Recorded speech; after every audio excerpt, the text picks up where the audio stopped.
그 파라솔 사건 이후로 나는 아예 술을 입에 대지 않게 되었다. 그래도 가끔씩은 참을 수 없을 정도로 목이 타곤 했지만 마시면 틀림없이 취한다. 취하면 분명히 하늘색 파라솔의 환영을 본다. 부들부들 온몸이 떨리게 된다. 는 식의 불가항력적인 연상에 겁이 나서 결국 완전한 금주 상태에 빠져버리고 말았다. 그렇지만 그런 이유를 모르는 사람들은 나의 금주 상태를 상당히 신기해했다. 예전에 내가 워낙 술을 퍼마시고 다녔기 때문에 같이 술을 마시던 술 친구들은 진지하게 걱정하기도 하고 놀리기도 하면서 어르기도 하고 달래기도 해서 이유를 알려고 했지만 나는 그저 빙글빙글 웃기만 하고 제대로 된 설명이라고는 한마디도 하지 않았다. 아니, 설명하고 싶지 않았다는 것이 진짜 설명이었을 것이다. 그러다가 그 덕분인지 어떤지는 모르지만 아니 아무래도 그 덕분에 그렇게 된 것이라고 해야겠는데 나는 얼마 후에 사장님의 중매로 아내를 맞이했다. 내가 술을 끄는 것을 보고 신기해하던 사람들은 이제야 겨우 이유를 알겠다면서 어지간히 놀려대곤 했다. 하지만 나는 여전히 빙글빙글 웃기만 할 뿐 입을 다물고 있었다. 어쨌든 나는 후쿠오카에서 동북쪽으로 25리 정도 떨어진 가시 마을에 신접 살림을 차리고 거기에서 기차를 타고 후쿠오카로 출퇴근하게 되었다. 하지만 나는 새색시가 물었을 때조차도 마찬가지로 빙글빙글 웃기만 했을 뿐 술을 마시지 못하게 된 사정을 설명해 주지는 않았다. 파라솔을 썼던 여자를 그냥 죽게 한 덕분에 당신이랑 결혼했다는 결론이 나오는 것이 너무나 끔찍하게 느껴졌기 때문이다. 그런데 그로부터 1년이 채 지나지 않은 이듬해 5월 10일의 흐린 아침이었다. 규슈 본선의 하행 열차는 언제나 풍광이 뛰어난 가시 간석지를 횡단하여 다다라강 철교를 넘어 예전 사건의 배경이 된 지조마스 평원 입구에서 크게 돈 다음 일직선으로 하코자키역까지 기분 좋게 전속력으로 달린다. 그 선로 남쪽으로 보이는 보리밭과 채소밭의 모자이크를 소나무 숲 너머로 무심코 바라보고 있으려니까 문득 이상한 것이 내 눈에 들어왔다. 소나무 숲 가운데 사방에 100m 가량 되는 묘지가 있었다. 그 남쪽 끄트머리에서 약간 벗어난 곳에 있는 작은 백록나무 묘비 앞에 빨갛고 파랗고 검은 크고 작은 세 마리의 고인 노보리를 매단 낮은 장대가 서 있었다. 아니, 보이는가 싶더니 그 광경은 순식간에 소나무 가지가 겹쳐진 그늘 속으로 숨어버렸다. 최근에 죽은 남자의 무덤인가? 하는 생각이 들자 뭐라 표현하기 어려운 찝찝한 기분이 들었다. 가만히 눈을 감고 있으려니까 어둠컴컴하게 축 늘어진 채 매달려 있는 고이 노보리의 모습이 다시금 생생하게 눈꺼풀 안쪽에 나타나는 바람에 나도 모르게 머리를 세차게 흔들었다. 기차가 하코자키 역에서 멈추자 나는 자꾸만 기차에서 내리고 싶어졌다.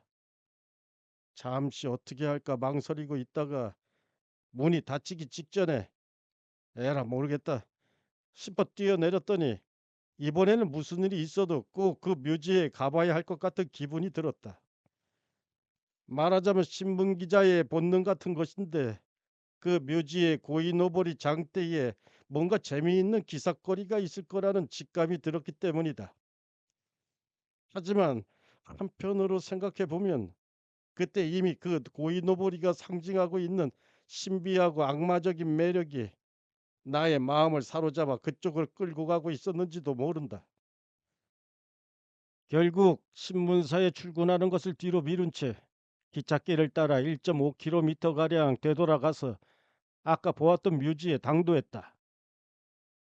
깃발은 묘지의 남쪽 끝 보리밭과 마을이 바라보이는 곳에 세워져 있었다.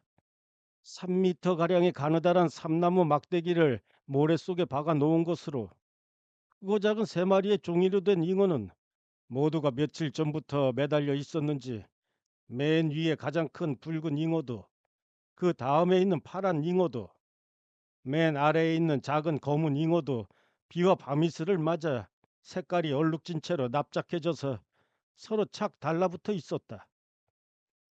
그 중에서도 제일 밑에 있는 검은 잉어는 반 이상 흰 잉어가 되어버린 데다가 위에 있는 두 마리에서 떨어진 빨간색과 파란색 물감 때문에 마치 피투성이가 된 것처럼 보였다.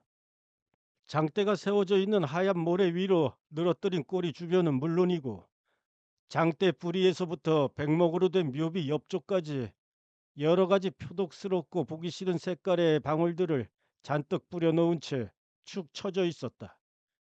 다만 장대 끝에 붙여놓은 화살의 깃발 모양 풍차만, 이것도 색깔은 사라진 채 가끔씩 있을까 말까한 바람을 맞아서 돌아가려고 하다가 끼익끼익하고 음산한 소리를 내고 있을 뿐이었다. 하늘은 우중충한 먹구름이 잔뜩 끼어 있는 게 당장이라도 비가 쏟아질 것처럼 보였다.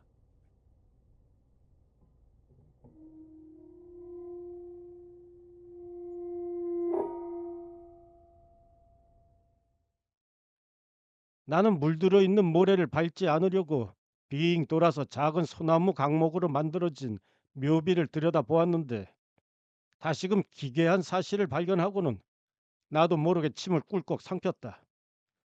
시커멓게 될 정도로 나무에 스며들고 흘러내린 먹물 가운데 하나후사 스야코의 묘라고 쓴 서툰 글씨가 자리 잡고 있었다. 뒤에 쓰인 글씨를 보았더니 4월 31일 사망, 향년 23세라고 되어 있었다. 이제 열흘밖에 되지 않은 무덤이었던 것이다. 젊은 여자의 무덤이랑 고이 너버리라. 마음속으로 그 말을 되풀이하면서 나는 한동안 돌 장승처럼 우두커니 서 있다가 이윽고 정신이 들어 옆을 바라보고는 침을 뱉었다. 그로부터 20분 정도 지난 시간, 나는 하코자키의 읍 사무소에서 사망 신고 서류를 찾아보고 있었다. 그리고 그로부터 다시 10분 정도 지났을 때에는 하코자키 하치망구 뒤편의 숲 그늘에 있는 하나우사 게이고라는 명패가 붙은 허술한 공동주택의 격자문 앞에 멍하니 서 있었다. 실례합니다. 계십니까? 실례합니다. 두세 번 소리를 지르자 아무런 대답도 없이 격자문 안에 찢어진 창호지로 된 미닫이 문이 덜컹덜컹 하며 열렸다.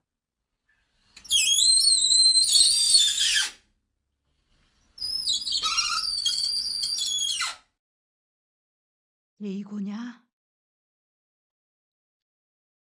갈라진 목소리가 들리더니 곧바로 노퍼가 문에 매달리다시피 하면서 기어 나왔다.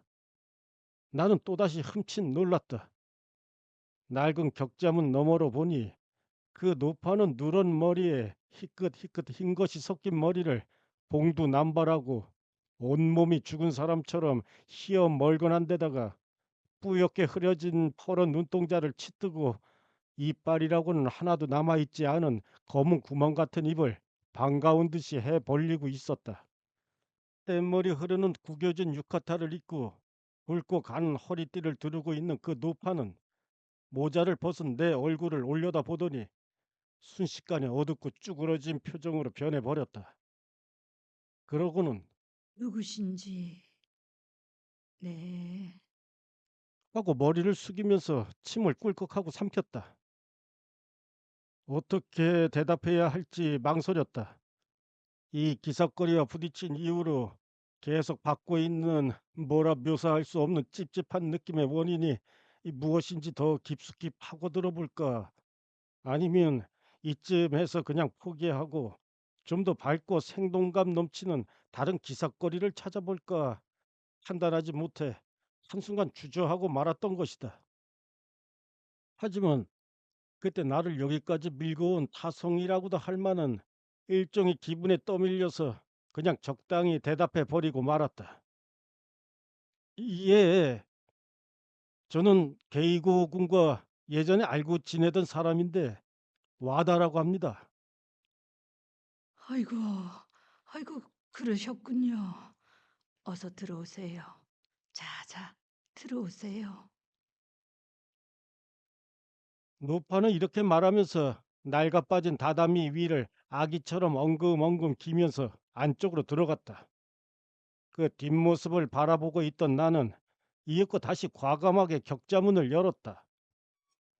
집안은 다다미 2장 크기의 현관과 한 평 정도의 부엌과 변소, 다다미 8장 정도의 방에 붙박이 옷장과 툇마루가 있는 낡은 공동주택식의 허술한 구조였는데 가구라고 할 만한 살림살이는 거의 보이지 않았다. 방에는 양쪽 모두 덧문을 내리고 모기장이 온 방 안에 쳐져 있어서 귀신집처럼 어두운 데다가 곰팡이 냄새인지 지린내인지 분간할 수 없는 냄새가 발을 들여놓자마자 물씬 풍겨왔다. 하지만 노파는 이런 어둠에 익숙해져 있는지 아무렇지도 않게 모기장 가장자리를 기어가면서 툇마루 쪽에서 부엌 쪽으로 들어갔다. 나도 그 뒤를 따라 모기장을 헤쳐가면서 건문 안쪽에 있는 나무로 된 툇마루 쪽으로 나갔는데, 그러면서 모기장 안쪽을 들여다보았더니 이부자리가 세 채 깔려 있었다.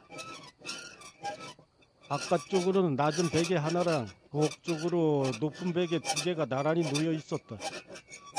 그 높은 베개들과 낮은 베개 사이에 새 것으로 보이는 작은 이불과 빨간 베개가 가지런히 놓여 있었는데 아기가 자는 이불 같았다. 부부와 노파가 쓰는 잠자리로 보이는데 부인 쪽이 죽었는데도 이부자리가 세 채 있는 것이 이상했다. 더구나 읍사무소의 호적에는 부인의 사망만 신고되어 있을 뿐 아기에 대해서는 아무런 언급도 없었는데 그 고이 노보리 그리고 작고 새로운 이불, 더구나 아직 대낮인데도 벌써 깔려있는 이부자리. 나는 진퇴양난 같은 기분으로 모자를 든 채 툇마루에 쭈그리고 앉았다.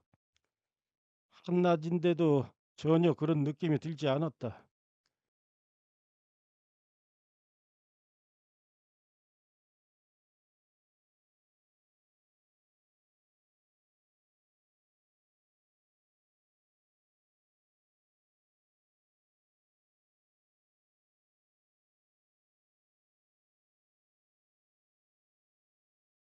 건문으로 새어 들어오는 빛이 달빛처럼 허옇게 보였고 지나칠 정도로 조용하게 가라앉은 정적이 내 몸을 내리 누르는 듯했다. 갑자기 노파가 확 돌아보는데 그 얼굴이 귀신처럼 변해 있었다는 식의 말도 안 되는 상상을 하고 있는 사이에 부엌으로 얼굴을 쑤셔 박은 채 뭔가 부스럭부스럭 거리고 있던 노파가 한 손에 찻잔을 들고 허우적거리며 기어왔다. 자, 시원한 차라도 한 잔. 뭐 드릴 것도 없어서. 아이고, 이거 괜찮습니다. 아무것도 안 내오셔도 되는데. 큰 소리로 말하면서 나는 하는 수 없이 툇마루에 앉았다. 노파는 나를 마주보고 앉았는데 비쩍 마른 허연 손으로 옷깃을 여미더니 봉두 남발로 뻗쳐 있는 머리카락을 쓸어내렸다. 호적에 따르면 이 노파는 오시오라는 이름의 게이고의 할머니였다.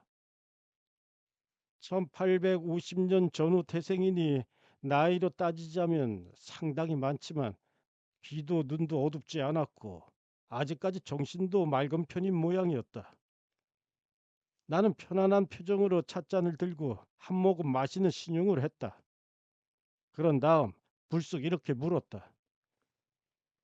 게이고군은 언제쯤 돌아올는지. 노파는 눈을 꿈뻑꿈뻑거렸다.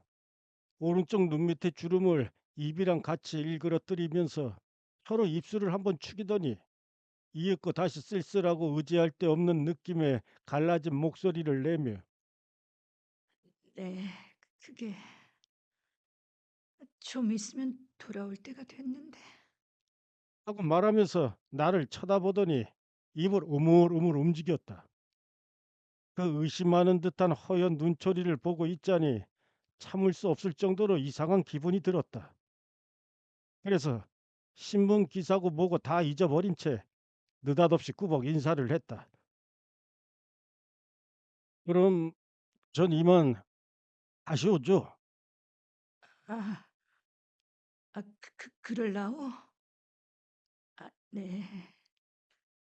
그렇게 말하면서 노파는 뭔가 더 말하고 싶은 듯한 표정을 지었다가 다시 우물우물 입만 움직이고 말았다. 갑자기 불쑥 와서 이거 언제 또 인사나 전해 주시면 하고 띄엄띄엄 인사를 하면서 현관으로 나가 신발에 발을 집어넣자마자 바깥으로 튀어나가서 격자문을 탁 닫아버렸다. 우시오 할머니가 엉금엉금 바닥을 기어서 내 뒤를 쫓아올 것만 같은 느낌이 들었기 때문이다.